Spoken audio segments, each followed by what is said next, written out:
Hello दोस्तों, मैं जिशान खान अपने यूट्यूब चैनल सक्सेस मंत्रा में आपका स्वागत करता हूं। दोस्तों, आज हम लोग एक नया सब्जेक्ट हिंदी लेंगे। हिंदी की संवैधानिक स्थिति के बारे में पढ़ेंगे। यहीं से शुरुआत करेंगे और ये मोस्ट इम्पॉर्टेंट है कंपटीशन लेवल के लिए। यहाँ से भर भर के क्वेश्चन पूछे जाते हैं। तो चलिए शुरू करते हैं।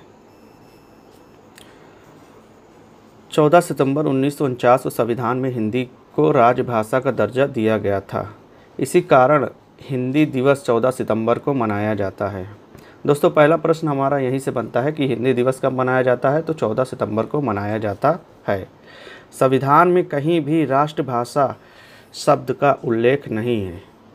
संविधान में भाषा विषयक उपबंध अनुच्छेद 120, अनुच्छेद 210 एवं धारा 70 अनुच्छेद 343 से 51 तक किया गया है।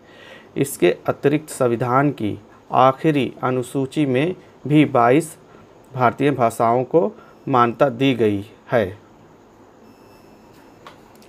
अनुच्छेद 120 में लोकसभा से संबंधित भाषाई निर्देश हिंदी में होगा। अनुच्छेद 210 में विधानमंडल से संबंधित भाषाई निर्देश हिंदी में होगा। अनुच्छेद 343 संघ की राज्यभाषा हिंदी एवं देवनागरी लिपि देवनागरी होगी। अनुच्छेद 346 दो राज्यों अथवा केंद्र और राज्यों के बीच पत्राधि व्यवहार आपसी सहमति से हिंदी में होगा।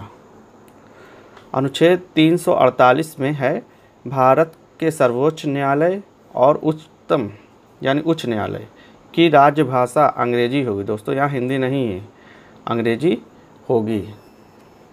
अनुच्छेद 349 में क्या दिया है देखते हैं। राज्यभाषा संबंधित कोई भी विधेयक राष्ट्रपति की पूर्व अनुमति के बिना प्रस्तुत नहीं किया जाएगा। अनुच्छेद 350 भारत के अल्पसंख्यक वर्ग की प्राथमिक शिक्षा मातृभाषा में होगी। दोस्तों, यहाँ हिंदी नहीं दिया है, जो मातृभाषा है उसमें होगी।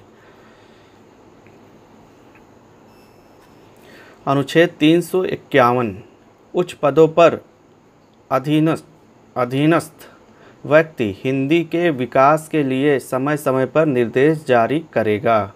यानी जो उच्च अधिकारी होगा, जो उस उच्च पद पर होगा, वो हिंदी के विकास के लिए समय समय पर निर्देश जारी करेगा। 8वीं अनुसूची। इस अनुसूची के आरंभ में 14 भाषाएं शामिल थीं। वो 14 भाषाएं दोस्तों जो इस प्रकार हैं, चलिए देखते हैं। पहली असमिया असम में बोली जाती है। दूसरी बांग्ला पश्चिम बंगाल में। तीसरी गुजराती गुजरात में। चौथी हिंदी उत्तर प्रदेश में।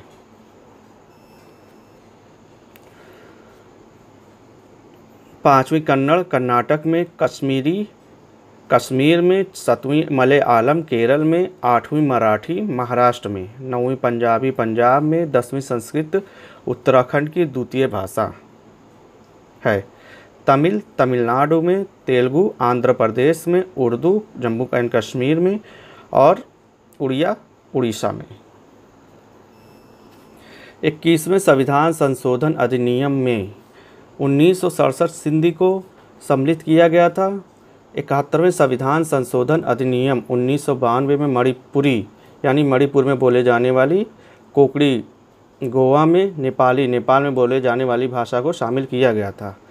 92वें संविधान संशोधन अधिनियम को 2003 में बोडो असम, संथाली बिहार झारखंड, मैथिली पूर्वी यूपी, डोंगरी कश्मीर में बोले जाने वाली भाषा को शामिल किया गया था। विश्व एवं भारत में हिंदी का स्थान। विश्व में लगभग 2800 भाषा बोली जाती है। बोलने वालों की संख्या के आधार पर हिंदी का विश्व में तीसरा स्थान है। दोस्तों, इसी आधार पर प्रथम स्थान चीनी भाषा मंदारिन, द्वितीय स्थान अंग्रेजी भाषा है। मातृभाषा के रूप में सबसे अधिक प्रयोग की जाने वाली भी भाषा चीनी भाषा है। बोलने वाले की संख्या के आधार पर हिंदी का भारत में प्रथम स्थान है।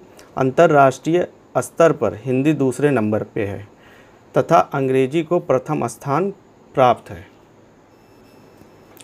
भारत में हिंदी भाषी राज्यों की कुल संख्या 15 है, जबकि है हिंदी भाषाई राज्य उत्तर प्रदेश, उत्तराखंड, हिमाचल प्रदेश, मध्य प्रदेश, हरियाणा, राजस्थान, छत्तीसगढ़, झारखंड, दिल्ली, बिहार, जम्मू कश्मीर, गोवा, पंजाब, महाराष्ट्र, गुजरात।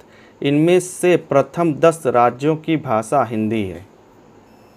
दोस्तों यहाँ से सवाल बनता है कि जैसे अगर हिंदी को पूछ ले कि हिंदी कितने राज्यों की राज्य भाषा है, तो हम लोग उसका आंसर देंगे कि हिंदी 10 राज्यों की राज्य भाषा है।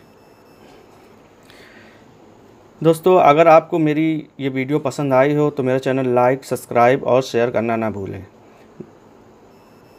अब दोस्तों आइए आगे देखते हैं। हिंदी के लिए प्रथम प्रयास किसने किया था? तो मदन मोहन मालवीय जी ने किया था।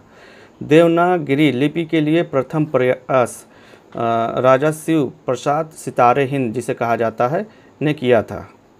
अब दोस्तों यहाँ से एक महत्वपूर्ण 2 क्वेश्चन बनते हैं। केंद्रीय हिंदी संस्थान कहाँ है? तो आगरा कहाँ है? यूपी में। तो केंद्रीय हिंदी संस्थान आगरा यूपी में स्थित है। केंद्रीय भाषा संस्थान कहाँ है? भाषा संस्थान हमारा मैसूर जो कि कर्नाटक में है। तो केंद्रीय भाषा संस्थान मैसूर कर्नाटक में स्थित है।